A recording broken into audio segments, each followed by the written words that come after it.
Ngeke sahlukana manje igumgedlela kuyikhetha inkosi enkulu ukubhomela isitimela samampondwe babamkhulu uNkulunkulu phakathi. Amen. Vumelani abantwana beze kimi, ningabanqabeli ngokuba umbuso wezulu ungowabo.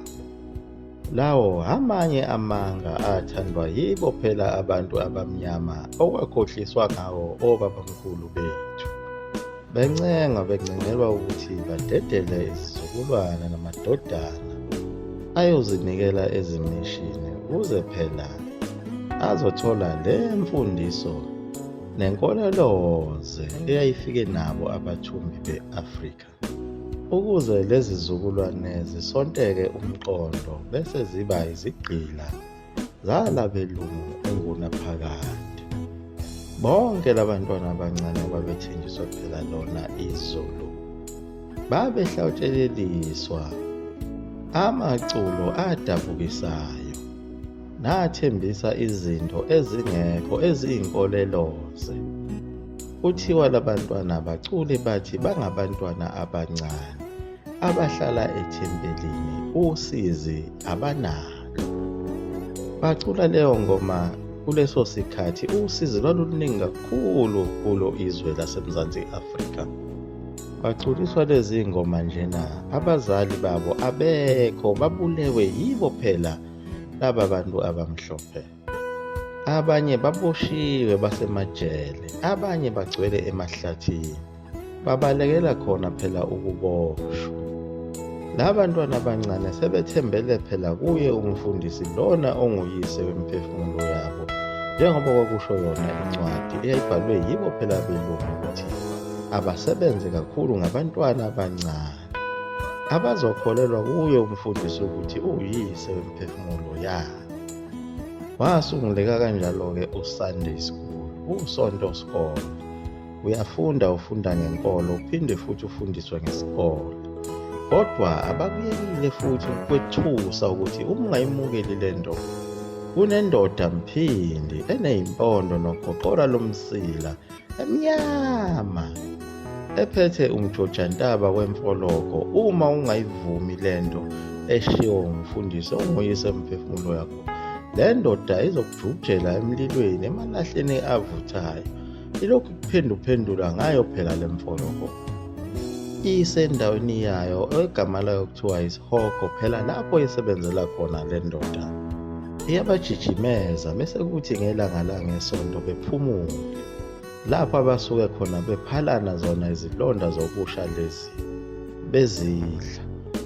Yebo, iqiniso elingephikwe, uma uzothumba isizwe awusivumeli ukuba siqhubeke nenkolo yaso, okuyiyona nkolo yaso ibisenza siphumelele, sibe nezimpande futhi sihlale siyisizwe esihlangene nesiqinile ngasohlangothini lwezimpi. Ingakho-ke phela abamhlophe babekufikele nale nkolo ukuze usonteke umqondo, kube yiyona ebasemthethweni ngalesi sikhathi uvalelwe konke okungakwenza ukuba uphumelele. Kodwa le nkolo yabo kuyiyona kuphela esemthethweni. Phela ayekhona amabandla kanye nazo izinkolo zase-Afrika kanye nabaprofethi ababekhona ngalesiya sikhathi. Wawungabhalwanga ngabo ezincwadini eziningi. Abasungula amabandla abantu abamnyama, kodwa lawo mabandla awazange abe semthethweni. Kanye nabo abaprofethi bakhona ababesendaweni yaseBloemfontein nase-Free State, kuze kuyoshaya ko-Eastern Cape emampondweni. Bonke labo baprofethi babulawa uye phela uhulumeni wabamhlophe. Bonke laba baprofethi babethunyelwe phela uye uNkulunkulu ngoba ecasulwe ukuthi sekufike abelungu kanye nale nkolo yabo esuka eRome ehambisana nemigubho yakhona yezithombe lezi esizithanda kakhulu. Ezikhathini zasemandulo uNkulunkulu wayengasabanakile laba bantu abamnyama base-Afrika. Babeziphilela nje ngokukhululeka bezikrezela ubisi ezinkomeni, engenandaba nalokho. Kodwa kwathi uma sekufika labantu abazosikhonzisa inkolo yezithombe wacasuka kakhulu, waqala lapho wathumela abaprofethi bakhe.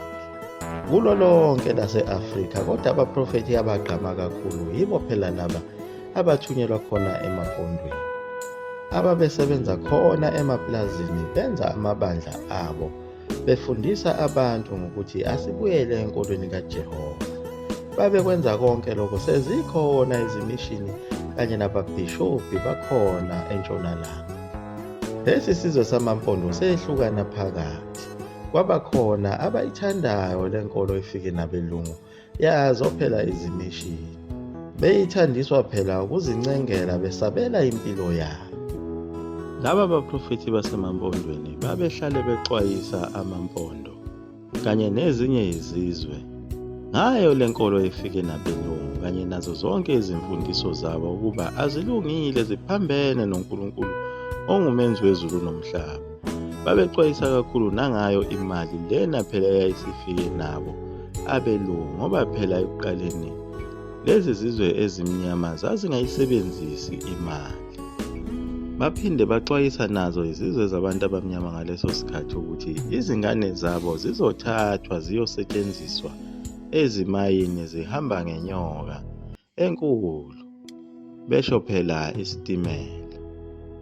Iningi lalaba profethi bagcine bebulewe kabuhlungu, bebulawa phela yibo abelungu kanye nabo bonke abalandeli babo ababesonta nabo ezindaweni ezaziyimfihlo, ezinye zazo zazisemihlathini, ezinye zisemgedeni.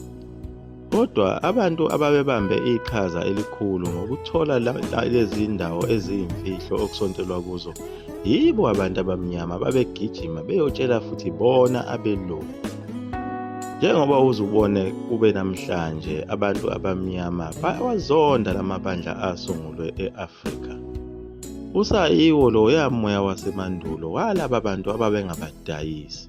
Njengoba uke uzwe umuntu ekhuluma nangebandla lakaLeganyana, ibandla phela elasungulwa yibo abantu abamnyama. Aligxeke ngayo yonke indlela, kodwa futhi engenalo ulwazi ukuthi kwenziwani kuleli bandla. Akaziniki ithuba lokuthi akayihambe ayofunda imfundiso yakhona ukuthi laba bantu abaningi kangaka nabanumzane abagcwele laphana bahlangene ngani. Ujahe kakhulu nje ukugxeka bese encoma le nkolo yakhe phela eyafika nabacindezeli. Achome njengayo imfundiso yakhona ukuthi yena uzongena ezulwini, bese kuthi lamabandla ase-Afrika onke azohamba aye kuleya ndoda ejijimizana ngaso phela lesiya sihele semfoloko. Yiwo kanye-ke phela lokho kokudina uNkulunkulu ezethumela laba profethi i-Afrika yonke abagcina bebulewe. Ingakho uNkulunkulu esekhethe ukuzehlela yena qobo njengoba ehlupha kulo izwe lase-Free State, egijima ngehashi ehlukumeza phela yena umfokamayekisa lona osehanjelwe umntwana wakhe ozalwa phela uMashabalala, njengoba kade limemeza izwi lithi uyafuneka lo mntwana. Umntwana phela ugcine eseshonile. Ushona njena bebephuthuma phela enyangeni bethi bazama ukuyomlaphisa khona. Wakhwehlela kwakanye endleleni waqhwisha wasephelela lapho. Base bebuyela ekhaya.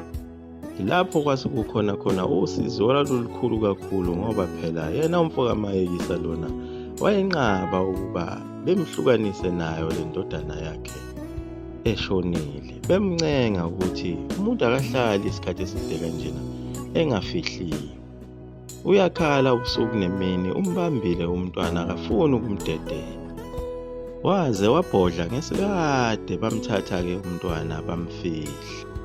Ongaphansi ongaphezulu yiso phela isilwane soNkulunkulu lesi. Isilwane somhlola siyizifikele qathatha sona emhlabeni.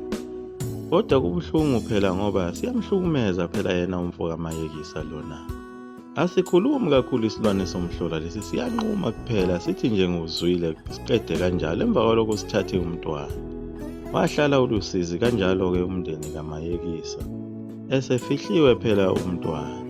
Elokhu ekhale njalo umfokamayekisa ngoba nakuye loya mntwana wayelokhu embize njalo uNkulunkulu ukuthi akamvuse lo mntwana, ngoba wayibone kahle ukuthi uye lo uNkulunkulu othathe lo mntwana. Liyaguqa lapho ikhumkedlela mzulu noma futhi umkhovu 20 umnesoke phakade. Amen.